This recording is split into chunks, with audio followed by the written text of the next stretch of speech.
여호사밧 왕이라는 하나님의 사람이 악한 자 아합과 연혼하고 그를 도우면서 하나님의 진노와 심판이 그에게 임하였습니다. 지금 시대는 공의가 무너져가는 시대고, 그래서 많은 믿는 사람들이 하나님에 대하여 착각하는 것은 하나님은 사랑의 하나님이시다 하고 그 한쪽 극단과 한쪽 측면에 치쳐버리고 맙니다. 하나님은 사랑의 하나님이시지만 공의의 하나님이십니다. 하나님에 대한 사랑과 공의를 함께 이해하고 알며 그 양자 간의 균형을 이루고 있어야 됩니다. 그래서 주님께서 하신 말씀들 가운데서도 사랑의 말씀이 있고 공의의 말씀이 있는데, 많은 믿는 사람들은 그리스도인 예수님 믿는 사람이면 사랑. 그런데 사실은 믿는 사람이 주장하는 사랑이라는 것은 우리가 말씀에 따라 하나님을 사랑하는 것이 아니라 다른 사람들이 내게 원하는 것을 맞추어주는 인본적인 사랑. 사람의 종이 되고 사람의 노예가 되고 사람에게 야합하고 어떤 사람이 원하는 대로 살아주면서 나는 사랑하고 있다, 그렇게 착각하지만 실제로 그러한 다른 사람들이 원하는 방식의 사랑을 하는 많은 것은 주님을 부인하는 것이 되고야 맙니다. 그래서 자기 딴에는 나는 가족, 형제, 부모 또한 다른 이웃을 사랑하고 살아가고 있다 주장하지만 시간이 흘러가면서 하나님과 거리가 멀어지니 은혜도 기쁨도 평안도 성령의 역사하심도 사라져버리는 그러한 무능력한 또한 병들어버린 죽은 신자가 되어져 버리는 경우가 아주 많습니다. 우리가 어떻게 하나님 말씀을 통하여 점점 성장하고 성숙하고 자라가서 사랑의 하나님과 공의의 하나님을 어떻게 섬겨가야 하는가 하는 것을 반드시 배워가야 됩니다. 물론 간편한 답은 절대 없습니다. 간편한 답은 없어서 1번부터 10번까지 나열하면서 이럴 때는 사랑으로 살고 11번부터 20번까지 나열해서 이럴 때는 공의로 살아라, 그런 답은 존재하지 않습니다. 그러니 그런 답을 듣고 그런 답을 성경에서 찾아내려고 해봐야 오히려 그 사람이 스스로 미련하다는 것을 증명하게 되고 말 것입니다. 요한계시록에 가면 대혼란이 일어납니다. 그때가 어느 시대에 일런지는 알지 못해도 임박하다는 것은 우리가 압니다. 그러면 요한계시록의 환란, 주님께서 계시하시고 말씀하신 그 환란은 마지막 시대의 사람들에게 닥쳐오는데 지진, 기근, 질병, 또한 극심한 전쟁, 해와 달을 통한 비참한 천재지변, 그런 것이 벌어지는데 그때의 사람들은 경험하지 않겠습니까? 무엇을 경험하겠습니까? 하나님의 사랑을 경험하겠습니까? 하나님의 공의를 경험하겠습니까? 하나님의 공의를 경험하죠. 그리고 그 사람들은 이야기하죠. 하나님은 사랑이 없다고, 하나님은 정말 무자비하다고 그렇게 말하지 않겠습니까? 그리스도인들이 착각하는 게 있습니다. 율법은 공의고 복음은 사랑이라고 거짓말로 믿고 있습니다. 절대 그렇지 않습니다. 율법은 공의고 복음은 사랑이다. 그건 거짓말이에요. 그런 공식을 가지고 있는 사람들은 인자 예수님 믿는 초짜들이거나 아니면 뭘 전혀 모르는 그러한 이상한 사람이거나 그렇습니다. 온 율법과 선지자의 강령이 뭐라고 주님께서 마태복음 등에 말씀하셨습니까? 하나님을 사랑하고 내 이웃을 내 몸처럼 사랑하라. 이것이 온 율법과 선지자의 강령이니라. 다시 말하면 율법의 핵심에는 하나님 사랑과 이웃 사랑이 있다고 말씀합니다. 그렇게 따지면 율법은 뭐겠습니까? 사랑으로 결국은 귀결되죠. 하나님 사랑과 이웃 사랑. 이웃을 사랑하는 것도 하나님의 사랑의 전제 속에서 그 진리 가운데서 행하는 거죠. 그러면 어떤 면에서 율법이 사랑이네? 라고 말하는 것이 차라리 좀 더 맞을 것입니다. 주님께서 비유하시면서 말씀하시기를, 저 사람한테 가서 잔치에 초청해 오라. 그 잔치는 구원의 잔치고 복음의 잔치입니다. 그랬더니 그 사람이 하는 말이, 내가 결혼을 했으니까 못 간다. 그러면서 그 사람이 하는 말이 그렇습니다. 나를 청컨대 용서해달라. 그 사람도 용서해달라 그렇습니다. 또 저 사람한테 가서 주인께서 잔치에 초청했다. 와라. 내가 소를 샀기 때문에 소를 시험해야 되니까 못 간다. 청컨대 나를 용서해달라. 그러나 그 사람들도 용서를 구했어요. 그러나 용서를 받았습니까? 못 받았습니까? 용서받지 못하고 영원한 지옥에 떨어졌습니다. 주님의 초청과 주님의 부르심을 거부한 사람들은 절대 용서받을 수 없습니다. 그게 복음입니다. 그게 복음이에요. 복음은 두 가지를 다 가지고 있어요. 율법도 두 가지를 다 가지고 있습니다. 사랑과 공의를 다 가지고 있고, 복음도 사랑과 공의를 다 가지고 있어요. 그래서 주님께서 선고하시지 않습니까? 나를 시인하는 자, 나를 거부하는 자, 나를 받아들이는 자, 그렇지 않는 자. 또한 이 땅에 오셔서 주님께서는 심판을 얼마나 맹렬하게 많이 선포하셨는지 모릅니다. 그러나 사람들은 주님에 대하여 이상한 성자와 성인의 이미지로 만들었기 때문에 예수님이 이 땅에 오셔서 사람이 원하는 대로 살아갔을 것이다 생각합니다. 이 세상 사람들이 가지고 있는 예수님의 이해와 개념이 있는데, 문제는 그것이 많은 예수님을 믿는다는 사람들이 가지고 있는 컨셉이고 개념이기 때문에 그렇습니다. 예수님에 대한 이해는 뭡니까? 때리면 때리는 대로 맞는 예수님. 내가 뭔가를 요구하면 요구하는 대로 다 들어주는 예수님. 잠도 안 자고 고생하고 수고하면서 내가 원하고 요청하는 걸 전부 다 들어주고, 내가 시키는 건 전부 다 하고, 내 마음에 상처 주는 말은 안 하고, 나를 기분 나쁘게도 안 하고, 항상 나를 치유하고 위로하고 격려하고 소망을 주고, 그러지 나를 책망하거나 나를 싫어하거나 아니면 나를 때로 미워하시거나 나를 징계하시거나 심판하시는 예수님은 믿지 않으려 그럽니다. 그래서 세상 사람들이 예수님에 대하여 들을 때에 예수님을 조롱하는 것을 두려워하지 않습니다. 왜냐하면 예수님은 조롱받아도 아무렇지도 않은 분으로 주님을 전파하기 때문에 그렇습니다. 크고 어미하시고 크고 두려우신 주 예수 그리스도에 대하여 한쪽 측면만 전하고 이야기합니다. 그분은 당신을 사랑하십니다. 그분은 당신을 위하여 생명을 주셨습니다. 그까지는 복음의 내용이 맞아요. 거기에서 멈춘다는 것입니다. 이 땅의 복음도 주님에 대해서는, 주님은 구원자다, 단지 재림하실 때만 심판주로 오신다, 그건 틀린 이야기입니다. 주님이 이 땅에 오셨을 때 이미 구원자이시며 왕이시며 심판하시는 주님이셨습니다. 그래서 주님께서 심판날에 내가 한 그 말이 너희를 심판할 것이다. 또한 나를 믿지 않는 자는 이미 심판을 받은 것이다 라고 말씀하셨어요. 주님이 재림하실 때도 심판주로서만 오시는 게 아닙니다. 주님의 진정한 자녀들에게는 구원주로 오시는 거죠. 그러나 주님을 거부하는 자들에게는 심판주로 오시는 겁니다. 이 땅의 많은 사람들은 주 예수님을 믿기 전과 후가 달라지지 않습니다. 주님을 믿기 전과 후가 달라지지 않습니다. 그런 사람은 유감스럽게 진정한 신자가 아니고, 다시 말하면 예복 입은 자가 아닙니다. 주님께서 혼인잔치에 오셨을 때 예복 입지 않은 자가 있을 때에 너가 왜 예복을 입지 않았느냐 라고 그를 추방했고, 그를 슬피 울며 이를 갈니 있으리라 하고 쫓아내셨는데, 과연 그 사람이 간 곳이 어디겠습니까? 지옥밖에는 갈 수 있는 곳이 없다 그 말입니다.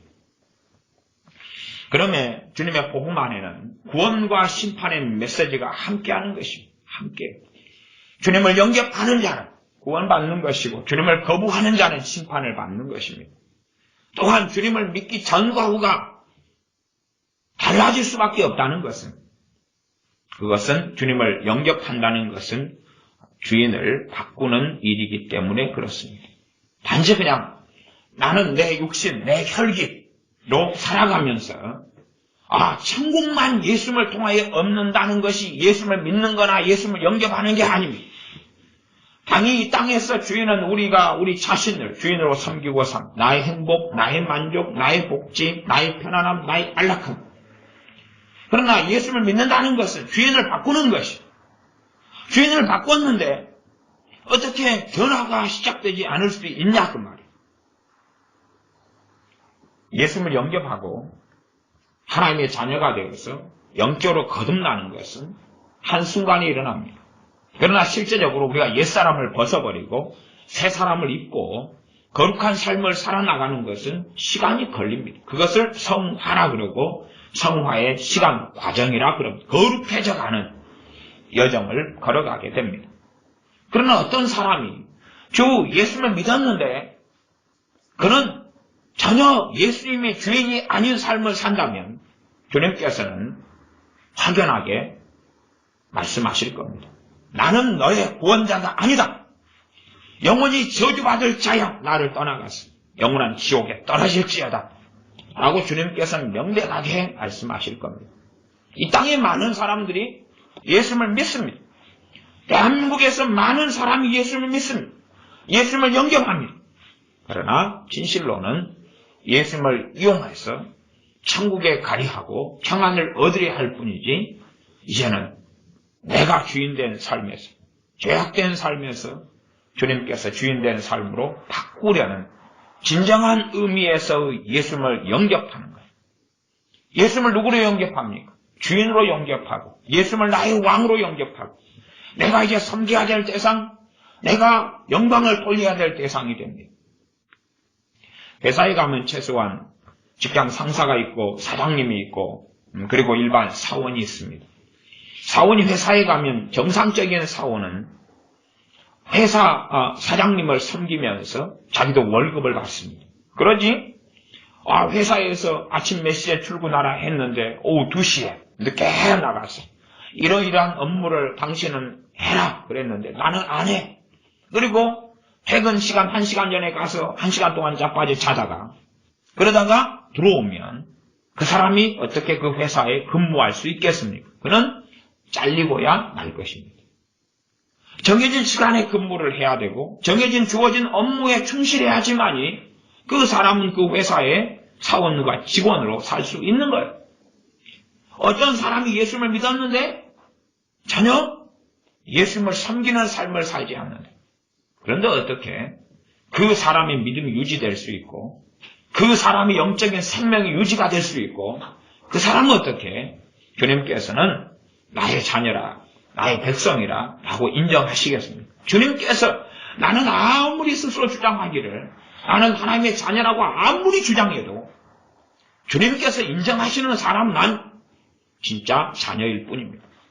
우리 주 예수님께서 인정하시는 사람만 너는 내 자녀다라고 인정하는 사람만 그러지 내가 나 예수님 영접했습니다. 나 예수님 믿었습니다. 그렇게 한다 해서 주님께 인정을 받을 수는 없습니다.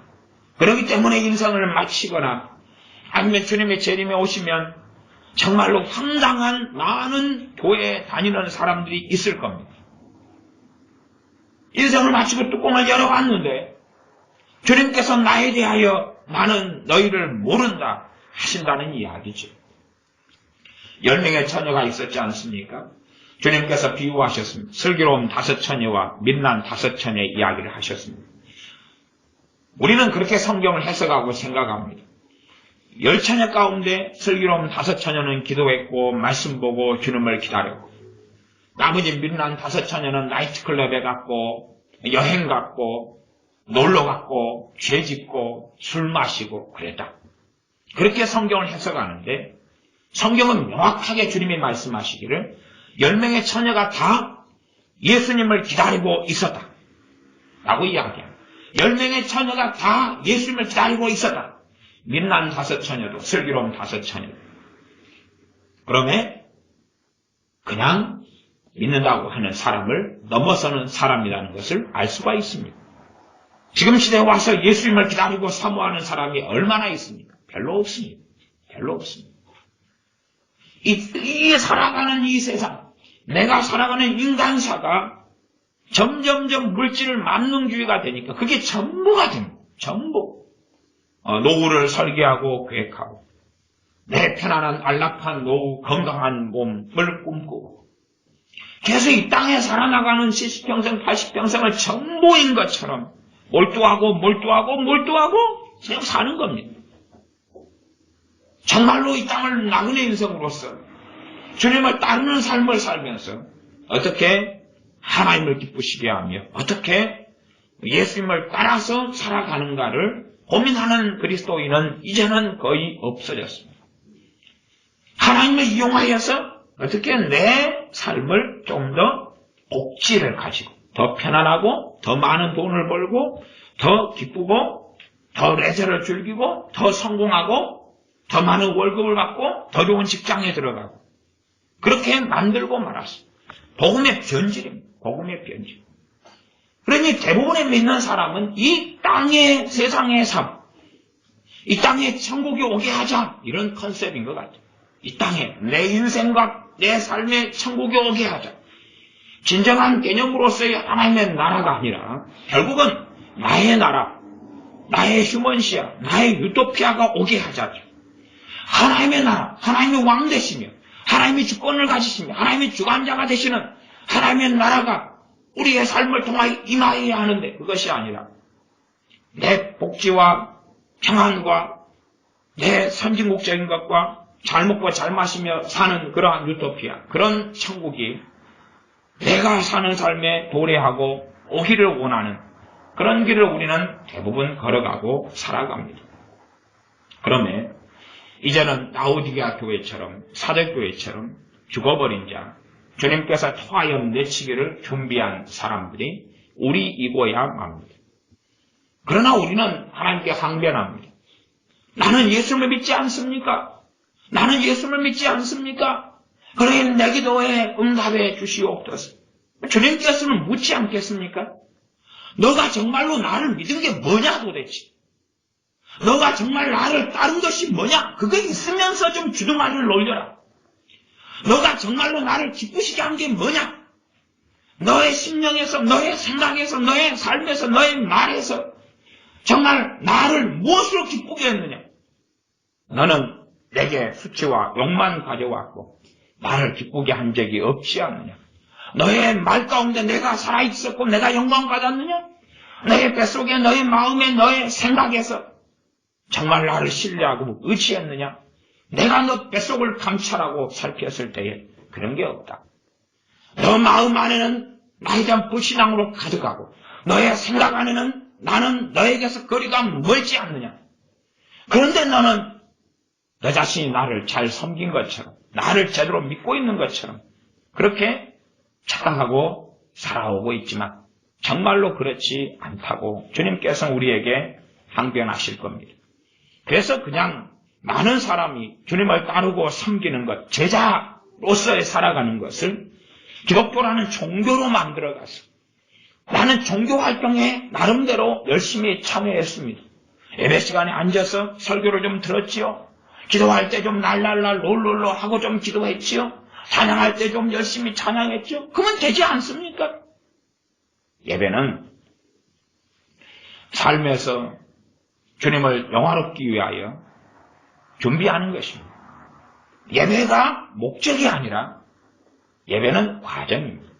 예배를 통하여 우리가 가정생활을 통하여 가정생활이 어떤 사람에겐 전쟁터가 되는 경우도 있지만 실제로 그리스도인의 가정을 통하여 주님께서 원하시는 것은 그 가정을 통한 쉼과 안식이겠죠.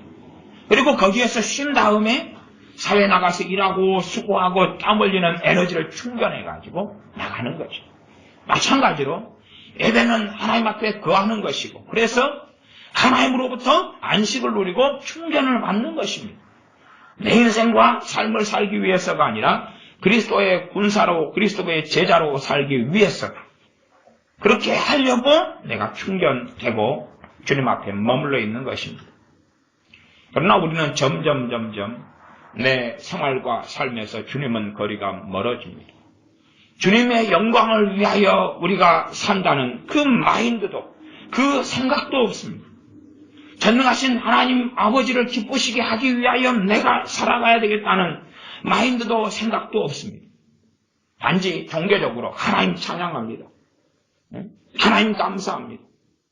그리고 절기를 보내고 주일을 보내고 찬양을 하고 그리고 나의 삶을 계획하고 나의 삶을 사는 겁니다. 나의 삶, 나의 젊음, 나의 계획. 내가 세우는 계획을 가지고 하나님께서 거기에 동참하시도록 합니다. 우리 목회자들은 오랜 세월 동안 예배당 건축, 예배당을 짓는 것에 심취해 왔습니다. 그런데 많은 예배당을 짓는 것에 하나님께서는 찬성하지 않았습니다. 많은 주의종들은 지금보다 더 큰 건물을 만들고 빌딩을 건축하고 그것을 성전의 건축이라고 생각하고 더 큰 건물을 만드는 데 혈안이 되어져 왔습니다. 왜 하나님께서는 거기에 찬성하지 않았냐고 제가 반증을 한다면 많은 교회가 건축을 통하여 빚더미에 앉았기 때문에 그렇습니다. 하나님께서 찬성하신다면 예배당을 건축하는데 빚더미의 교회가 앉을 일은 없겠죠. 오히려 성경에서 성막을 건축하고 성전을 건축할 때 하나님은 거기에 찬성하셔서 넉넉하고 쓰고 남게 하셨습니다. 오죽하면 주의 종들은 그렇게 이야기했습니다. 이제는 너무나 많이 왔다. 재료가 돈이 너무나 많이 들어와서 주체할 수 없으니까 그만 내어라. 그만 스톱. 그만 가져와라. 충분하다. 넉넉하다. 그리고 성막을 짓고 그리고 성전을 지었습니다. 그러나 지금의 많은 교회는 연대보증을 교인들을 세우고 그렇게 해서 교회 건축을 합니다. 그것이 과연 하나님께로부터 온 것이냐? 그렇지 않다는 거죠.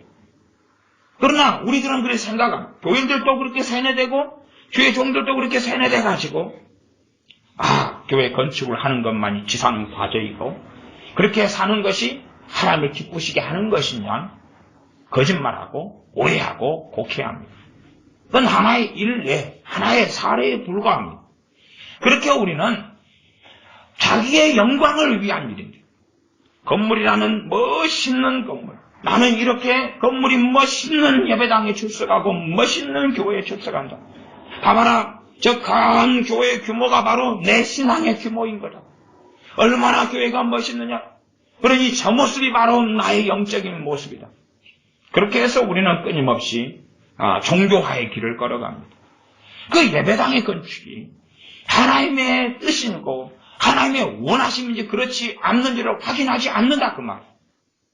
그리고 이제 목회자도 교인들도 예배당을 건축해야 되겠습니다. 그 열렬한 것에 사로잡혀가지고 온갖 문제가 일어나고 온갖 시기, 질투, 돈에 대한 탐욕, 거짓말, 허위. 그래서 일반적으로 교회에서 예배당을 건축할 때 비리가 가장 많습니다. 비리. 말하자면 철근이 1톤에 예를 들어서 한 1,500만 원이다. 그러면 그것을 깎아가지고 1,200만 원의 단가가 정해져요. 그런데 나중에 가격서를 보면 1,700만 원이 되어 있는 거예요. 그러면 나머지 500만 원이 어디 갔냐는 거예요, 이게. 그래서 그런 말도 나와요. 참 교회는 후하다. 진짜로 후한 건 아니라 많은 경우 돈이 빼돌려집니다. 벽돌이 하나에 한 장에 300원에 살 수 있는 걸 단가가 400원이 돼 있어요. 300원도 깎아서 250원이 될 수 있는데 450원이 돼 있어요. 물론 그걸 모르는 사람들은 몰라 하고 살아가겠지. 그래서 예배당 건축에 어마어마한 돈을 빼돌림이 가능하고 이권 개입이 가능하고 별일이 다 일어납니다. 왜 그런 이 죄악의 구렁텅이로 예배당 건축을 만들겠습니까? 하나님하고는 아무 상관이 없는 일이기 때문에 그렇지. 물론 제가 모든 교회의 예배당 건축이 하나님과 상관없다 그런 이야기를 한 것은 아닙니다. 아니에요. 최소한은 예배당을 건축하는 것 때문에 빚더미에 올라앉은 교회는 하나님하고 상관없다는 것을 증명한 거다는 이야기라는 거예요. 예배당 건축 때문에 빚더미에 올라앉은 교회는 제가 알기로는 50%가 훨씬 넘습니다. 절반이 훨씬 넘습니다. 절반이 훨씬 넘습니다. 또 빚을 안 지고 건축한 교회도 잘 살펴보면 건축하는 과정이나 그전에나 돈을 뽑아내려고 유능한 부흥사가 있어요. 그런 사람 불러내가지고 1,000만원짜리 손드시오, 5천만원짜리 손드시오, 1억짜리 손드시오, 축복을 해주겠어 하는 것을 열심히 해가 돈을 충분히 뽑아내가지고 빚 없이 하나님 복을 주셔서 예배당 건축했습니다. 나는 말을 하는 것을 들어요. 그렇게 우리는 그런 정말로 교회에 있어서 굉장히 중요한 일이 예배당 건축이라면 그런 것부터 이미 주님 없는, 하나님 없는 일이 되어야 말이죠. 그러나 우리는 생각합니다. 예배당 건축이라는 정말 거룩한 일을 합니다, 하나님. 그러니 하나님께서 여기에 적극 협력해 주셔야 되겠습니다. 여기에 적극 동참해 주셔야 되겠습니다. 그리고 예배당을 건축하는데 1년, 2년, 3년, 심지어 10년의 시간을 보냅니다. 그러면서 그들은 영적으로 병들어가고 주의 동이든 교인들이든 병들어가고 하나님 없는 삶의 자리로 들어가 버리고 막 하나님 없는 삶의 자리. 제 모교회는 교회 4층짜리 건물에서 교회를 했다가 그것도 그 건물을 지을 때는 79년, 80년에 지었는데 정말 많은 교인들이 함께해서 벽돌을 치고 시멘트를 나르고 그래서 지었어요. 그 교회 예배당 앞에 사택 건물을 2층짜리를 지었는데 그 지을 때는 제가 있었어요. 그래서 벽돌을 나르고 시멘트를 나르고 이런 일을 하면서 2층짜리 사택을 지었어요. 이제 목사님 보시기에 정말 그런 4층짜리 낡아진 건물보다 지하 1층, 4층, 지상 4층이 5층짜리죠. 또 앞에 사택 2층짜리가 있고 나름대로 중견교회가 되었는데 더 큰 교회에 가야 되겠어요. 더 큰, 다시 말하면 우리 동네 지역사회에서 굉장히 삐까뻔쩍한 이름을 날리는 교회가 돼야 되겠어요. 그래서 땅을 부지를 샀습니다. 그리고 건축을 하게 되었죠. 그러기 위해서는 이제 기존에 있는 건물을 팔아야 되는 거예요. 사택 2층짜리도 팔고 그 다음에 총 지하 1층, 지상 4층짜리 건물도 팔고 그렇게 해서 그 돈을 종잣돈으로 하고 교인들이 헌금 내고 그렇게 해가지고 해야 되겠습니다. 그런데 그 건물을 매입하는 사람들이 나타나지 않는 거예요.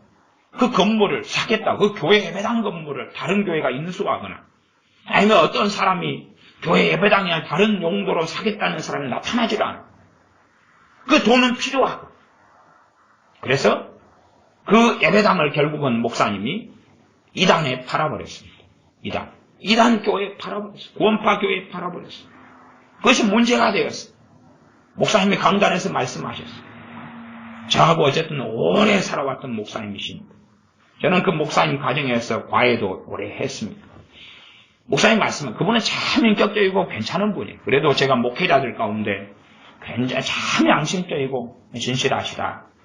그런 목사님으로 그 목사님을 꼽습니다. 물론 성령 충만하다 그런 건 아니지만 그래도 진실하고 된 대로 살아. 그러나 이제 돈이 거짓말하고 환경이 거짓말한다고 그런 어리석은 길 속에 들어가다 보면 그렇게 될 수밖에 없더라고요. 그래서 목사님께서 강단에 선포하셨어요. 절대 이단교회에 넘겨준 게 아닙니다. 정상교회에 이걸 판 것입니다. 그러나 조금 있다가 이사온 교회를 보니까 이단교회죠. 그걸 어떻게 지역사회 동네에서 숨깁니까? 숨길 수가 없는 거죠. 그렇게 해서 종잣돈을 마련하고 이렇게 끌어당겨가지고 교회를 지었습니다.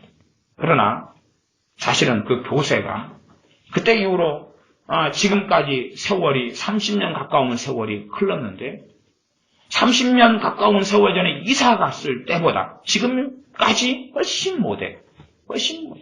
훨씬 삭막하고 사람은 적고 어렵고 그래서 어떻게 하면 다시 교회를 살려볼까 그리고 애를 쓰는 가운데 거의 30년 가까운 세월을 보내고 목사님은 나이가 드셔서 은퇴하셨습니다. 그런 것입니다.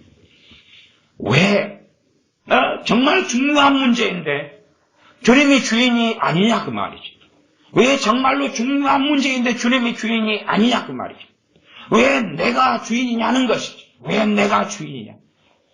예수를 믿는 사람들은 기도하다가 죽어야 되고 예배하다가 죽어야 되고 왜 중요한 문제인데 내가 결정하고 내가 선택하고 내가 판단하면서 하나님을 노예로 부리기를 원하는, 내가 결정하고 내가 선택하고 그런 과정 가운데 온갖 불법을 다 자행하고 끌고 들어와서 하나님 복을 주시옵소서. 하나님, 요즘에 불법을 안 행하는 사람이 어디가 있습니까? 저는 세상 사람들에 비춰보면 나는 좀 덜한 것입니다라고 착 포장을 하죠. 저 사람은 저 불법을 자행하고 법을 어기고 이런 것이 10개를 가지고 하면 나는 그래도 믿는 사람이고 양심이 있기 때문에 나는 3개만 합니다. 그러니 이 일에 복을 주십시오. 그러나 그런 일들을 행하는 것 자체가 주님을 부인하는 일이 되고야 합니다. 그래서 우리가 잠깐 믿음을 가지고 하나님의 잔치에, 혼인잔치에 초청받아 들어올 수는 있어요. 그러나 얼마든지 들어와 있는 동안에 예복을 벗어버리고 그리고 쫓겨날 수 있다는 사실. 왜냐하면 주 예수님을 영접하고 믿었는데 주님이 전혀 주인이 아니라는 사실. 내 인생, 내 삶, 내 판단, 내 선택, 내가 사는 이유, 동기, 거기에 주님이 없다는 사실. 어떻게 하면 내가 편안할까? 어떻게 하면 내가 아무 문제 없을까? 어떻게 하면 내가 안정적일까? 어떻게 하면 내가 고난이 없이 평탄하게 문제 안 일으키고 서로 다투지 않고 좋은 건 좋은 것 하고 덮고 지나가고 어떻게 그렇게 할 수 있을까? 아마 이 땅에 주님이 오셔서 주님께서 진리를 전하지 않으셨다면 주님은 그렇게 많은 고난과 핍박을 안 겪으셨을 겁니다. 바리새인들이 미쳐서 날뛸 이유도 없고 대강 덮어버리면 되죠. 덮어버리고 진리를 가지고 덮어버리고 안식일에 한편 손 마른 사람이 있었는데 그 사람을 꽂히 있는가 보려고 바리새인들은 서기관들은 엿보면서 저 사람을 고친다면 가만두지 않겠다고 이빨을 갈고 있습니다. 그리고 찾아보고 있는데 간단하지 않습니까? 그 한편 손 마른 사람에게 여보시오, 내일 뭐월 무엇이 내일 몇 시에 어디서 만납시다. 내일 고쳐줄게요. 그건 간단한 문제. 오랜 세월 동안 고통을 받았는데 하루 저녁 못 참겠습니까? 아니면 내일 아침 꼭두새벽에 만납시다. 그러면 되는 것이. 그러나 안식일에 이 바리새인들이나 유대인들은 병을 고치는 것을 찬성하지 않았습니다. 그것이 자기들이 가진 잘못된 성경 해석이었어요. 안식일에는 선한 일도 하면 안 된다는 거예요. 선한 일을 해도 안식일을 어기는 거잖아요. 착한 일을 해도. 그래서 안식일에는 자기 아버지가 발을 헛디뎌가지고 벼랑에 떨어졌으면 죽어가고 있으면 살려내면 안 되는 거예요. 왜? 아버지를 건져내는 것은 그것은 일인데 안식일을 어기는 거기 때문에. 그래서 아버지가 절벽이 떨어져서 그리고 죽어가고 피 흘리고 죽어가고 있으면 아버지 안식일입니다. 잘 죽으세요. 그렇게 해야 되는 거예요. 그렇게 하면서 이제 이 인간들이 무슨 짓을 하냐면 안식일에 자기 염소가 구덩이에 빠졌어요. 그건 또 얼른 건져내는 거예요. 아이고 내 염소 빠졌네. 이건 건져내야지. 이건 일이 아니야. 그런 삶을 살았던 사람들이 유태인들이라. 그런 삶으로 성경을 해석했던 사람들이 바리새인들이라. 그러니 주님께서 그들에게 야합하셨다면 한편 손 마른 사람을 안식일에 안 고치면 되는 거예요. 그리고 다음 날에 고치자. 다음 날에 하면 되지. 그 문제를 안 일으키잖아. 그러나 주님께서는 공격당할 걸 아시고 그들이 주님을 증오하고 미워하고 어떤 면에서 그런 이상한 논리 있잖아요. 우리가 어떤 잘못된 마귀의 참소에 들어가면 내가 그 일을 안 했으면 저 사람이 죄를 안 지었을 텐데 그런 논리 있잖아요. 그러면 주님께서 안식일에 손 마른 자를 고쳤기 때문에 주님은 덕을 못 세운 거예요. 안 그렇습니까? 덕 세우는 그 말씀이 고린도전서에 있죠? 주님이 안식일에 한편 손 마른 사람을 안 고쳤으면 이 바리새인들 등등은 증오심, 미움, 질투가 안 일어났을 거 아니에요. 주님께서 죄짓게 한 거죠. 그렇게 따지면. 그러나 죄의 책임은 각자가 가지고 있는 거예요. 각자가. 자기들이 죄를 짓는 건데 그렇게 말하지 않고 이 악한 자들일수록 책임을 전가하기를 좋아합니다. 너 때문에 이런 일이 벌어졌어. 너 때문에, 당신 때문이야. 너 때문이야. 바리새인들이 주님을 증오하고 미워하면서 그들은 그렇게 생각했을 거예요. 나사렛 예수님 당신 때문에 우리가 이렇게 미쳐가지고 날뛰는 거야. 우리 당신이 그 짓거리만 안 했으면 우리가 당신을 죽이려고 모약을 쌓을 이유가 없잖아. 당신 원인 제공자니까 죽어서 마땅해. 그런 것을 주님은 다 아시고도 그들이 그것을 통하여서 안식일의 병고천일을 통하여서 미쳐가 날뛰게 될 것이고 그들은 온갖 살인의 미움의 증오심에 가득하게 될 거라는 것을 아시면서도 주님은 그들 입장에서 사랑의 길을 걷지 않은 거예요. 주님은 의의 길, 진리의 길을 걸으신 거예요. 그것이 그 한편 손 마른 사람한테는 사랑이고 바리새인 등에게는 그게 공의예요. 그게 공의예요. 그들의 입맛에 맞는 게 아니에요. 사람들이 주님을 시험하려고 바리새인 등은 계속하여 주님께 질문하고 주님의 흠을 잡으려고 했어요. 그래서 어느 때는 당신은 어디에서 왔냐? 무슨 권세로 이런 일을 행하냐? 물었어요. 우리가 생각하는 예수님의 컨셉은 하나님으로부터 온 권세다. 아들의 권세다. 그리스도의 권세다. 라고 정답을 알려주면 되는 거예요. 그렇지 않습니까? 정답을 알려주면 그 가운데 100에 하나, 1000에 하나, 만에 하나 중에서 회개하고 돌아올 수 있지 않겠습니까? 안 그래요? 우리가 생각하는 예수님은 그런 분이에요. 내가 만들고 내가 믿고 사는 예수님은 언제까지나 참아주고 오래 참는다 그랬지. 오래 참는다는 이야기하고 전혀 분노하시지 않는다는 이야기하고는 같은 이야기가 아니에요. 오래 참는 걸로 계속 끝이었다면 대홍수를 통해서 8명을 빼놓고 이 지구상의 사람들을 멸망시켜버리고 쓸어버리실 이유가 없죠. 소돔과 고모라 성을 멸망시켜버리고 진멸시켜버릴 이유가 없겠죠. 하나님은 구약에서부터 사랑이신 분이고 본질상 그런 분입니다. 그러나 하나님은 소멸하는 분이시며 하나님은 공의로우신 하나님. 사랑을 베풀 자에게 사랑을 베풀고 은혜 베풀 자에게 은혜 베풀고 진노하고 심판할 자를 하나님은 쓸어버리십니다. 그러니 그러한 하나님의 역사 가운데 하나님 정말로 무서운 최종적인 대역 환란은 언제일지 몰라도 시시각각 그때는 이루어져 오고 다가오고 있는 거예요. 다가오고 있어요. 점점. 그러니 구약의 율법은 공의였고 신약에 와서 복음은 사랑이니까 그러면 대환란도 구약에 있어야 되는 거예요. 신약에 있을 필요가 없죠. 노아 홍수 다음에 1000년 뒤에 대환란 신약에서는 유토피아가 펼쳐져야 돼요. 휴먼시아가 펼쳐지고 날이 갈수록 지구는 발달하고 그리고 더 행복해지고 더 하나가 되고 그렇게 되겠죠. 그러나 결코 그게 하나님의 공의가 아니라는 사실. 그러면 주님께서는 이런 바리새인들이 당신의 권세가 어디에서부터 나서 이런 일을 행하느냐 할 때 주님께서 그러면 나도 질문 하나 하자. 나도 질문 하나 하는데 내 질문에 답을 해주면 나도 답을 해줄게. 내 질문에 답을 안 해주면 나도 말 못해. 나도 말 못해. 그리고 세례 요한에 대해서 질문을 던집니다. 세례 요한이 하늘로서 왔냐 땅에서 왔냐? 알아맞혀봐. 말해봐. 그거 답을 하면 나도 답을 해줄게. 그리고 이들은 답을 할 수 없었습니다. 하늘로서부터 왔다. 그러면 왜 너는 세례 요한의 메시지, 그의 말씀을 듣지 않았느냐? 하나님의 말씀인데. 땅으로부터 왔다. 그런데 이스라엘 백성 유대인들이 볼 때에 그는 하늘로서 온 선지자거든. 그러니 이 바리새인들 이들은 정상적인 사람이 아니구나 하는 게 드러나고 말이지. 그러면 백성이 들어오니까 땅에서부터 왔다 하고 싶은 마음은 굴뚝 같은데 말할 수가 없는 거예요. 하늘로서부터 왔다 이건 시인할 수가 없는 거고 세례 요한을 선지자로 인정할 수 없었거든. 왜? 세례 요한은 이들하고 뜻을 맞추지도 않고 마음을 맞출 수도 없었던 거예요. 가는 길이 틀렸던 거예요.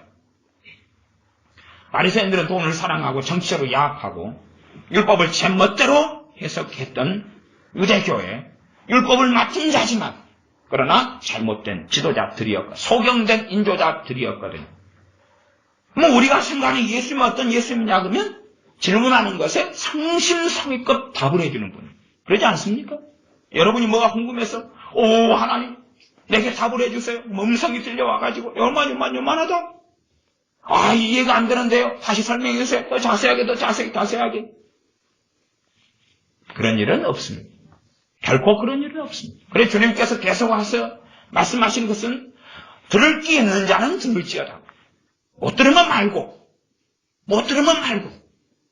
내가 온 것은 눈으로 보아도 보지 못하게 하고, 들어도 듣지 못하게 하고, 돌이켜 고침을 받지 못하게 하려고 하는 이사야의 예언을 이루러 왔다.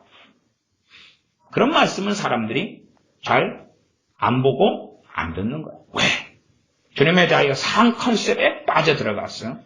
주님께서 얼마나 어미로우신 분인지, 주님께서 우리를 사랑하셔서 목숨을 내주셨지만, 그러나 주님의 진노는 얼마나 무서운지, 주님의 공의는 얼마나 무서운지를 알지 못하기 때문에 그렇지.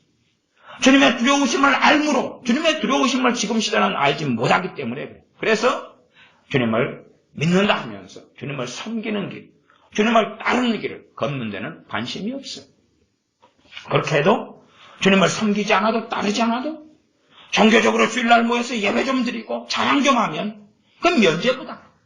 그 정도로 믿는 걸로 봐주실 것이다. 왜? 예수님은 너무나 사랑이 많으니까. 목숨까지 내주셨는데 무엇을 안 주겠느냐? 그렇게 성경에 기록되어 있는데.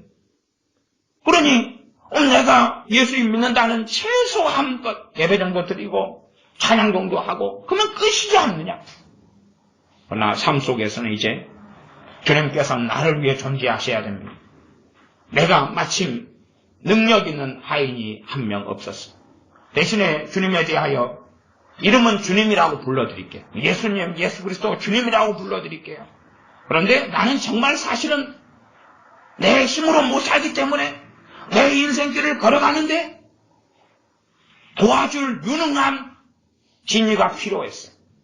알라들이 요술랭고 진이가 필요했어요. 내 길을 걸어가는데 가시밭길이에요. 진이!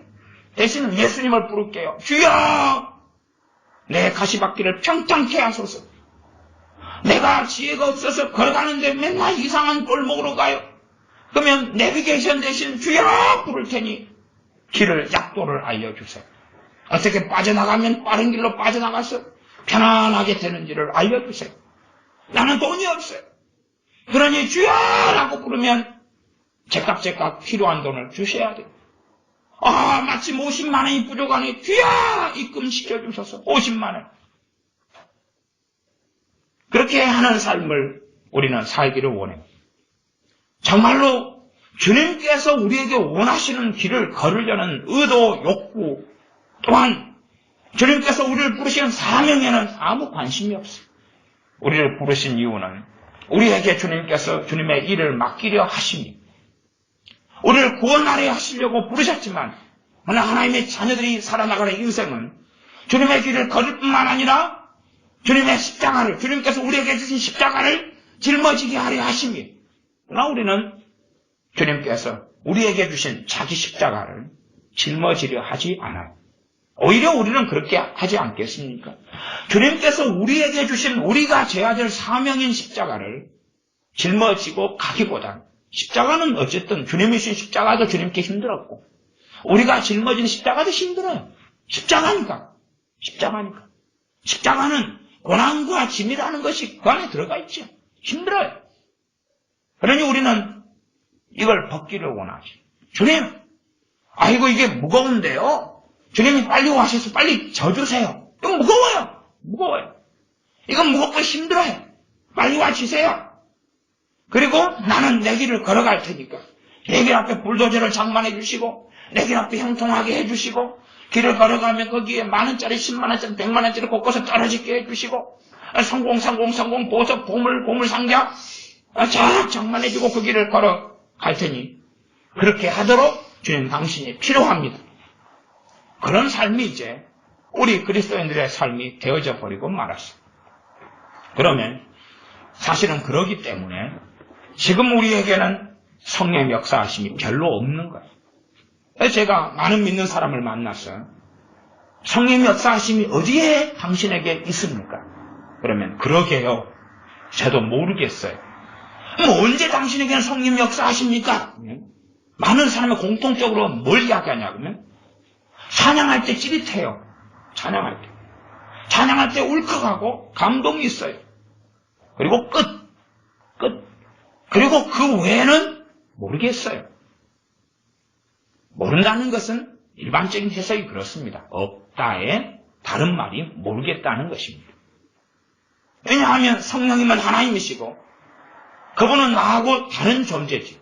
그분은 삼위 하나님이시고 나하고는 같은 존재는 아니죠. 그렇지 않습니까? 나는 죄악된 어리석은 인간이고 은혜로 구원받을 수밖에 없는 타락한 존재고 성령 하나님은 거룩하신 분이 하나님의 영이시며 주님의 영이시며 삼위 하나님 되시는 분이 어떻게 나하고 같습니까? 그러니 그분이 역사하시고 일하신다면 내가 하는 지혜, 내가 하는 감정, 내가 하는 감동, 내가 하는 생각, 내가 하는 판단과 다른 것이 나타날 수밖에 없어요. 그리고 정신질환자가 아니라면 내가 아니구나. 내가 아니구나를 알 수밖에 없지. 그러지 성령님이 하신 걸 내가 했노라 그러면은 그 사람은 이상한 사람이 될 수밖에 없어요.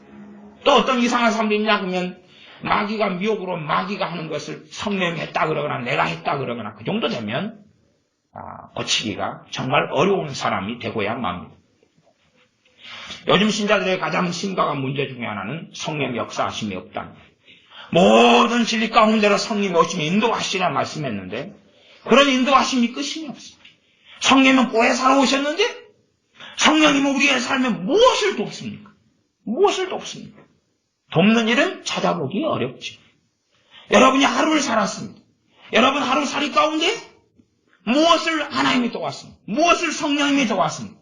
무엇을? 물론 도우셨을 것이다. 그렇게 믿습니다. 그리고 감사합니다. 하지만 사실은 말뿐이고 정말로 진실하게 내 하루에 내 이번 주에 내 다음 주에 내 지난달에 내 올해에 내 작년에 무엇을 구체적으로 도왔느냐 성령님께서 보혜사신데 헬퍼신데 그리고 물으면 사실상 대답할 수 있는 그리스도인들은 별로 없더라고요. 별로 없어. 왜 보혜사 성령님께서 도우러 오신 분께서 왜 사실은 그렇게 역사하시지 않느냐 하면 주님의 영광이 아니라 아버지의 영광이 아니라 내 영광을 위하여 우리가 살기 때문에 그렇습니다. 우리 주님께서 이 땅에 오셔서도 주님께서는 아버지의 영광을 위하여 사셨습니다. 성령님께서 그리스도인에게 임하셔서 성령님께서는 그리스도의 영광을 위하여 행하십니다. 그래서 성령님께서 오시면 그분께서는 내 영광을 가지고 알리실 것이다 라고 주님께서는 증언하셨습니다. 그렇게 아들께서 우리 주님께서 하나님의 아들이시고 하나님의 본체심에도 불구하고 겸손하시고 성령님께서도 하나님의 영이시며 삼위 하나님 되심에도 불구하고 자기의 영광이 아니라 아들의 영광을 위하여 행하시는 분입니다. 그렇지만 우리는 주님의 영광, 아버지의 영광을 위하여 살기보다는 우리의 영광을 위하여 삽니다. 그래놓고도 우리는 전혀 이상한 사람들이 아니죠. 전혀 이상한 사람들, 전혀 문제를 발견한 사람들이 아니고야 맙니다. 그러면 우리 안에 우리의 영광을 위한 삶으로 가득 찰 때, 그럴 때 성령님께서는 역사하실 리가 없죠. 왜? 내 영광의 길을 내가 걸어가는데 거기에 성령 역사하신다면 어쩌겠어요? 거기에 성령 역사하신다면 내 영광을 위해 걷는 길은 점점점 심화되고 복잡해져서 더 멸망의 구렁텅이로 우리는 달려갈 수밖에 없을 겁니다. 그러므로 우리가 하루를 믿었던 1년을 믿었던 10년을 믿었던 정말로 다른 성령의 역사하심이 있으려면 내 영광이 아니라 1년을 살다가 혹은 20대 인생을 마친다 할지라도 그렇게 20대면 20대로 살다가 마친다고 각오하고 생각하고 30대면 30대 안에 인생이 마쳐진다고 생각하고 40대면 내가 지나기 전에 인생이 마쳐진다고 생각하고 그리고 대단하고 위대하고 특별한 것이 아니라 그래도 우리 안에 정말로 하나님을 영화롭게 하기 위하여 이제는 나의 길이 아니라 그리스도께서 너희 안에 사심이라 그리스도의 삶을 살게 하려고 주님께서 십자가에 죽으셨다고 말씀하셨습니다. 예수를 믿는다는 것은 내 영광을 위한 것이 아니라 학생이라면 내가 진로를 결정할 때에 어떤 진로를 결정할 때에 주님을 기쁘시게 할 것인가를 고민하고 주님 내 길을 인도해 주십시오 한다면 도와주실 거예요. 그러나 그런 학생들이, 그런 대학생들이, 그런 사람들이 어디에 있습니까? 다 이 시대는 내 재능에 맞는 일을 골라 살겠다. 내 기호에 맞는 일을 골라 하겠다. 내가 좋아하는 일을 하겠다. 나하고 맞는 일을 하겠다. 나하고 달란트 맞는 것, 재능에 맞는 것, 내가 선호하는 것, 내가 좋아하는 것. 그렇게 따지면 정말로 성경의 하나님의 사람들은 하나님의 사람을 살 수 없었다는 이야기예요. 지금은 직업도 많고 직장도 많아요. 분야도 훨씬 세분화되어 있어요. 자, 그러면 지금 시대에 스포츠맨이 있다. 그러면 구약시대로 가면 스포츠맨이 있었을까요?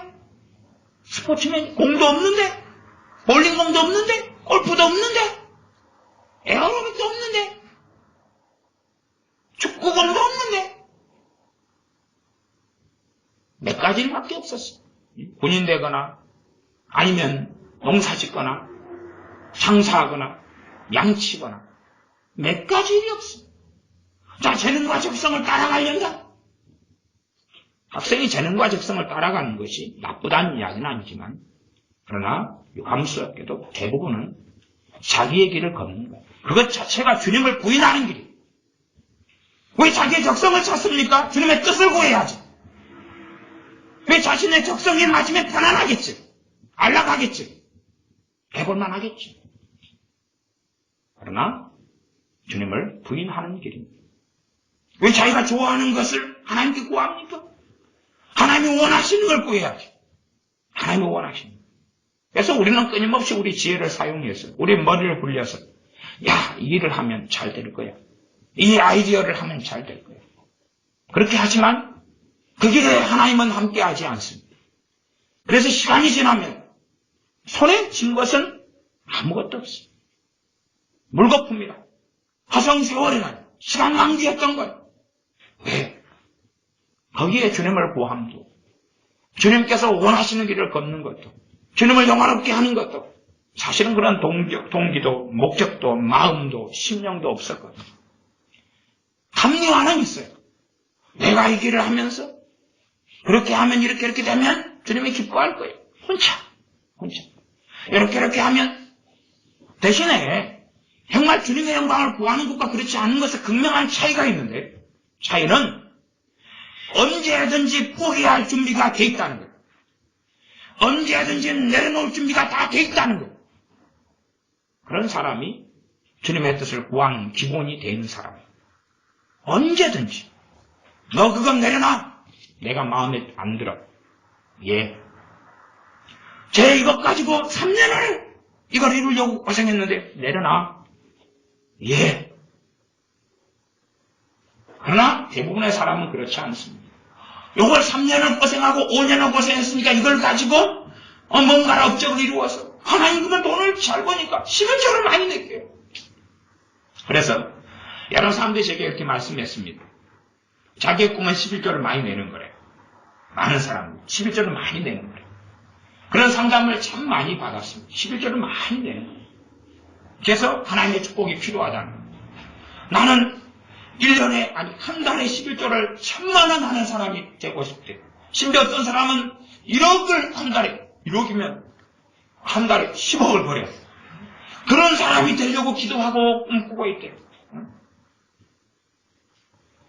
그래서 그걸 놓고 축복 기도를 해달라는 거예요. 그걸 놓고 애언 기도를 해달라는 거예요.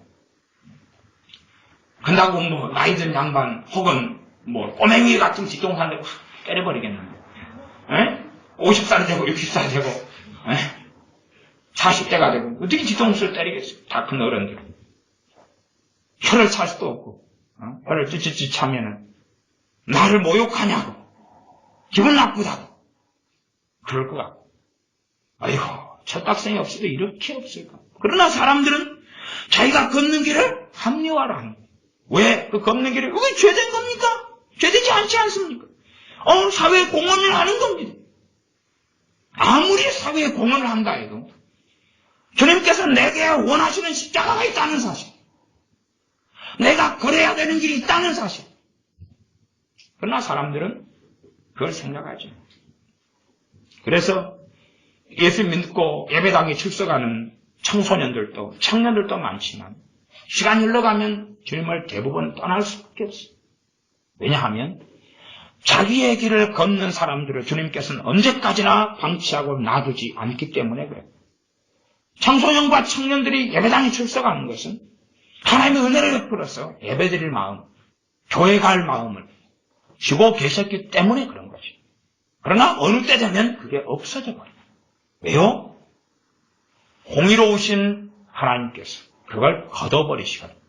공의로우신 하나님께서 성령님의 역사하심을 통하여 예배드릴 마음, 기도할 마음, 예수님을 믿을 마음, 섬길 마음, 이 기본적인 것을 걷어버리시거든요. 걷어버리시니까 예배당에 나가고 예배드리고 출석하고 성경 보는 게 절대 기쁜 일이 아니에요. 뭘 보기 싫은 거예요. 걷어버리시거든요. 공의가 나타나서 추방력이 떨어지고 마는 것입니다. 왜냐하면 자기의 인생, 자기의 유토피아, 자기의 만족, 자기의 행복, 자기의 길을 걸어가는 그 꼴불견들을 주님께서는 언제까지나 용납하시지 않기 때문에 그렇습니다. 그리고 당황하고 방황하다가 멸망의 길로 가서 영원한 멸망을 당하고야 맙니다. 지옥에 떨어지고야 만다는 사실이죠. 어떤 사람은 예배당에 머물러 있기도 합니다. 그러나 진짜 주님에 대한 사랑은 일어나지 않아요. 주님에 대한 열정은 일어나지 않아요. 주님에 대한 찬양은 마음에서 일어나진 않아요. 매너리즘에 젖어서 단지 종교적인 기독교인으로서 그냥 마지못해 있을 뿐이에요. 왜냐하면 정말로 주님의 영광을 구하지 않는 사람들에게는 성령님께서 역사하시지 않기 때문에 역사하신다고 착각하는 거예요.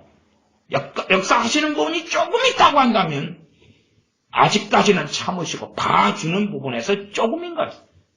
그러나 실제로는 이제 점점 그것조차도 많은 사람들에게는 없어지고 말아요. 죽은 교회의 특징은, 라우디아 교회나 사도교회의 특징은 죽어버렸어. 죽었다는 이야기는, 아니면 토해내기 직전이라는 것은 쓸모없고 가치없고, 다시 말하면 성령님의 역사하시지 않는 교회가 되었다는 거예요. 성령의 역사가 없어도 아무 문제를 느끼지 않아요. 이제 돈이면 되니까, 돈이면 되고, 학벌이면 되고, 인맥이면 되고, 그러니까 그래요. 그래서 날이 갈수록 성령 역사를 우리가 구해도 그 성령 역사를 구하는 사람의 동기도 어떤 게 맞냐 그러면 자기의 길을 걷는데 무능력한 거예요. 자기의 길을 걸어야 되는데 능력이 없는 거예요. 그래서 능력을 주셔서 과거에서도 그런 사람은 참 많았어요. 그렇게 성령 은사를 구하는 사람이 많았어요. 그 다음 은사를 받으면 남용하고 오용하면서 돈벌이를 하는 등의 사람이 많았어요. 지금도 성령을 구하지만 그러나 대부분 성령님께서는 그들에게 부어주시지 않습니다. 성령님께서 놀랍게 그들에게 충만해 주시거나 임하시지 않습니다. 왜냐하면 자기 영광을 위해서 구하는 거거든요.